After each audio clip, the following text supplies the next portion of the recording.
Blind wine tasting. Great pop. Great pop. Yes. Hiding the cork in my pocket. You have new socks finally? Brand new socks. Ah, nice. Thank you, sir. Thank you.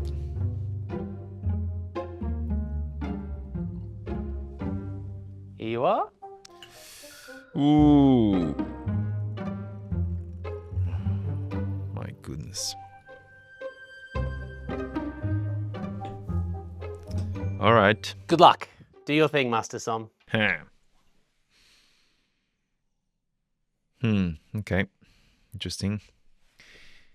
Yeah, okay. So just trying to capture a little bit of the color here against a white background, which is also very important when you do blind tasting, because it can give you quite a bit of clues. So this one has a deep ruby color with slight garnet rim variation. There's a lot, like a red tone, like blood sanguine tone. When you swirl the glass, there's quite a bit of thick tears that run pretty slow. So this is reflecting a little bit of by the alcohol or something really quite full bodied. Yeah, no sediment, but I feel like at the bottom of this wine there would be sediment.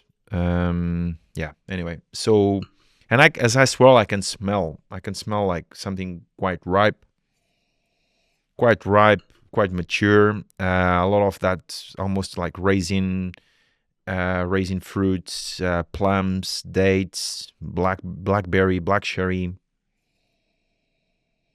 Whew. Yeah, this is a older wine. There's definitely some, and again that red color on the rim with almost like when you see a Barolo color, but on the very very rim, but that with a deeper inside. So there's that brown. What I mean is that brown, slight brown rim, which indicates age, tertiary, quite tertiary, and on the nose is very tertiary. So this is probably like 5 to 10 years old, maybe a bit less, but then again, who knows. So touch of tobacco, touch of leather, pick a slight graffiti, pick a little bit of pencil shaving. Yeah. Yeah, that's on the nose. Yeah, developing means is a wine that is not incredibly young. What else have I missed? Earthy, leathery, tobacco, cigar box. Yeah, raisins, dried fruits. Maybe it smells more tertiary than what it is, but yeah, anyway.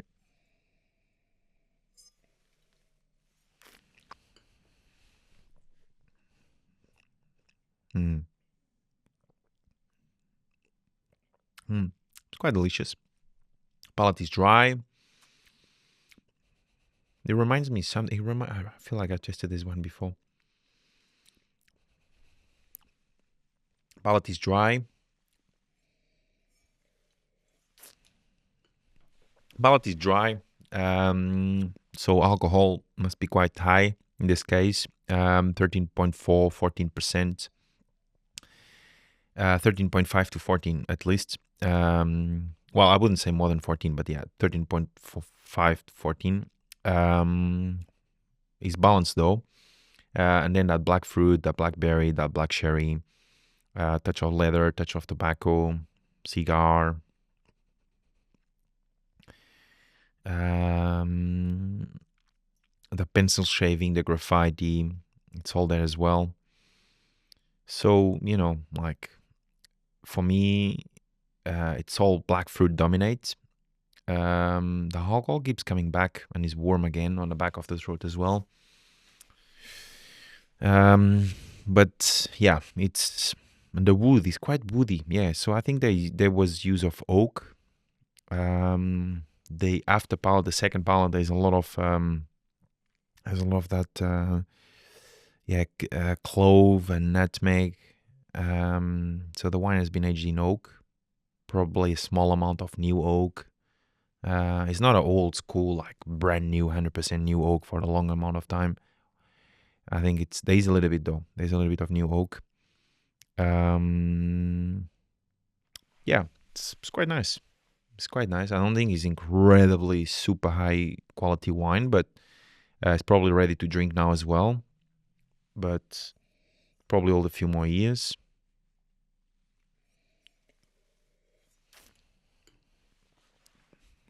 But yeah, there's for me it's a Cabernet Sauvignon. It doesn't have peppery, spicy Shiraz. It doesn't have sour red fruit for Sanjo or red fruit terracotta Tempranillo. It's yeah. So for me here, it's whether it's New World or Old World Cabernet. I think for New World, I would expect, if we were in Australia, we'd expect more green herbal aromas, that slight eucalyptus, stuff like that. If I was American, probably, but a bit more new oak as well. So I think this is like Cru Bourgeois, something like this from Bordeaux, Cabernet Sauvignon based wine with a touch of Merlot. Could be the other way around, but I think it's mostly black fruit, so predominantly Cabernet.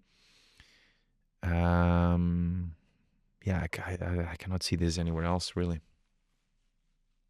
Color-wise match, aroma, the graffiti, yeah. It's developing. So this is a wine with probably like 5 to 6 years old, I would say, at least. So that would make it 17, 18, 19, 20, yeah, somewhere around those lines. That's all I can think it is. No, I'll go with my gut feeling. I think it's Cabernet. So that's that. And I would say Old World. I would say Bordeaux. That's what I think it is. Reveal. Ah, it's Italian. Fuck, Chianti. Okay. Chianti. Yeah, okay, interesting. Sangiovese. So I go for Bordeaux. Yeah, I think could be. I think for me it's more black fruited. Interesting. Okay, well, I think Sangiovese. I would expect more tannin. I would expect higher acidity, more sour sherry, more cranberry. For me, it's more black fruited, and I pick a lot of that graffiti Bordeaux style. But yeah, nevertheless, well, now that I see it, yeah, it makes total sense. Well, you got the vintage 2018. Yeah, it definitely has that age as well. And then again, when you start drinking older and older wines, it becomes way more difficult as well. And alcohol, as I did say, at least 13.5 to 14 is actually 14.5. So yeah, it's pretty warm. Pretty warm. I have to say, I'm sort of glad you got one wrong. I know that you'll be kicking yourself. I am kicking myself. Finally, the internet can see that he's human. Yeah. You're so disappointed in yourself, mate. You can't get them all right. True. And and there's another thing is like, I did mention at the very beginning the color, which again, it's not, when it comes to old wine, it could be so many things. Could be Rioja, could be Bordeaux, could be the Chiantis, could be, not necessarily Barolo, because I think it would be paler in color in the core, but, it could be a lot of things. But I think I did say that brown brick color, like like Barolo or Nebbiolo, but deeper inside. So I could have given more a chance to Sangiovese, which I didn't. Went straight for Bordeaux. So I wonder like what the blend on this wine, but it's pretty. It's very good. It's a bad miss. All right, there you go. We'll see you on the next episode, everybody. He's human. He bleeds just like us.